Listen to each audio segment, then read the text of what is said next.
Hey, welcome to episode 15. I'm Gary Watson, and this is Echoes of Deception. It's a series about storytelling that begins in 1487 and never ends. This episode is about a universal story that I choose to call Rings and Wakes. And I'll bet there are as many versions of this story as there are human tribes, and I'll wager that there's a common thread that connects all of them from the beginning of time. So let's begin. When I was a small boy, I used to go fishing with my father.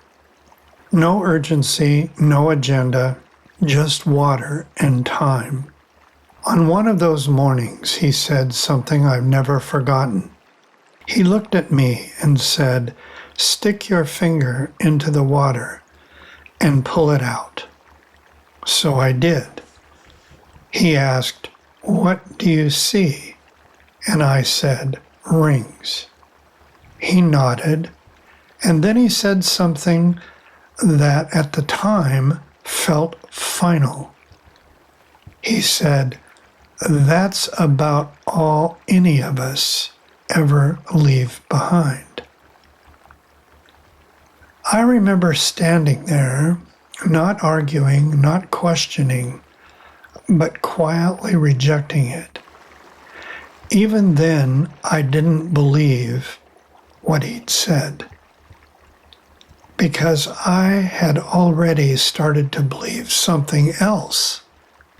That life wasn't about rings, it was about wakes, and that if you moved with enough force, with enough intention, you could leave behind something larger, something that carried, something that lasted, that became a story, the one most of us grew up with. That you could become more, do more, leave more, that your capabilities, your intelligence, your effort would define the size of your wake. This is Gary Watson, and I'm the self-proclaimed geezer. And this is my series of podcast of storytelling on my YouTube channel called The Echoes of Deception. And this is an in-episode infomercial. You see, I'm not sponsored or I don't get paid for anything, but I am going to occasionally insert an infomercial on my behalf in the middle of the story. And this is one of those examples. And there's one thing that you can do that I would appreciate. Hit the like button. That helps a lot. It's simple to do. If you really want to help, consider subscribing to this YouTube channel. It's free. I'm not sponsored. There are no ads on these episodes. You can just sit back and enjoy the story. And if you do that, it really helps me a lot. That's all for now. Have a great day. For a long time, the idea of creating wakes instead of rings and the idea of becoming more made sense to me. It was a story that I believed. And it seemed logical in a time where if you just worked a little harder, learned a little more, thought a little differently, developed yourself in whatever way you could, it made sense that that should set you apart from others and give you some sort of an advantage. But you know what? Now as I look at it, after all these decades, things have really changed. Subtly, but relentlessly over time. We have built inorganic systems of intelligence, things not human, but intelligence. And I focus on that inorganic part because, in my perspective, There is nothing artificial about that intelligence. Quite the contrary. It's extraordinary. But it's not a human intelligence. It's alien or outside of that. It's silicon-based. It's inorganic. And these systems can write, they can analyze, and they can solve problems, and they can generate ideas, new ideas. And they execute without fatigue. They're doing things 24/7 without any hesitation. Maybe they're not perfect, but they're well enough. And well enough is what changes everything, because well enough arrives and the middle begins to disappear. The broadly capable person, the one who once looked adaptable and valuable and versatile, begins to overlap with something else. Something that does not forget, does not slow down, and does not need to learn the same lesson twice. So now what? Well, we do what we've always done. We adapt and we try to keep up. We learn faster. We adapt to change quicker and more often. But there's a problem with all of that. We're trying to compete in a game that's no longer really ours to win. And that's where the real deception reveals itself. It wasn't my father's words, and it wasn't my rejection of them. It was the story beneath both, the one that no one ever questioned, that our value came from what we, humans, could do. But what happens when doing is no longer the differentiator? When intelligence is no longer scarce, it's ubiquitous, and it spreads all over the world at the speed of light. And when capability can't be duplicated, then what?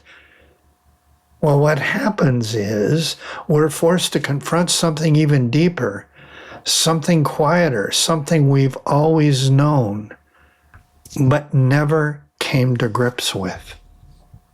Now, I've seen glimpses of this thing over my lifetime, not in loud moments, not in the obvious achievements that have been made, but in the small, almost invisible ones. Take the man or woman who could walk into a room and lower the temperature just by their presence without saying much at all, or the leader who makes a decision, not because it was optimal, but because it was the right thing to do, and they were willing to carry the cost of that decision. And a friend who steps up in a time of need and tells you the truth in a way that didn't break down our relationship. Those kinds of things don't scale. They can't be optimized in a split second. They don't show up cleanly in any kind of metrics or analytics, but they change what happens next. And that's the difference. Not the output, not the performance, but the influence on what unfolds, the becoming. Now, let's return to where we began. I've thought many times about that moment with my father, the rings, the quiet certainty in his voice, and my quiet refusal to accept it. I wanted something more. I wanted something bigger. I wanted a wake. And maybe that wasn't wrong, but it wasn't a complete idea. Because here's how I see it now and what I've learned over the years. Rings disappear, wakes fade, but the water always returns to stillness. So if that's true, what actually remains? Not the water, The people remain, the ones who were there, the ones who were changed because you were there. I'll leave you with this.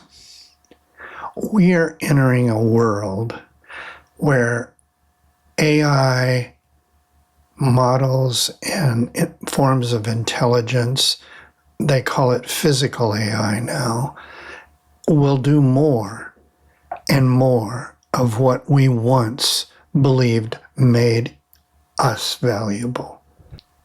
And you know, these systems will leave wakes of their own, and they'll be faster, they'll be wider, and they'll be more precise. And if we try and compete there, we'll always be chasing something that does not tire. But there's something else, something that does not scale and become enormous, something that does not replicate, something that remains stubbornly us. The ability to matter to what happens next, to carry the weight when decisions have consequences, to be known not for what we produce, but for what changes because we were there. We were present. So it's not the wake you leave. It's who's different because you passed through. Thank you so much for watching, and I hope you enjoyed this video. It's a story that has a special place in my heart, and I wanted to share it in this series, Echoes of Deception, so that I could feel anchored to something that was beyond poking my finger in the water and pulling it out and seeing a wake dissipate over the surface. Every day is special, and it's your turn to make some hope and share it with somebody else. Thanks a bunch.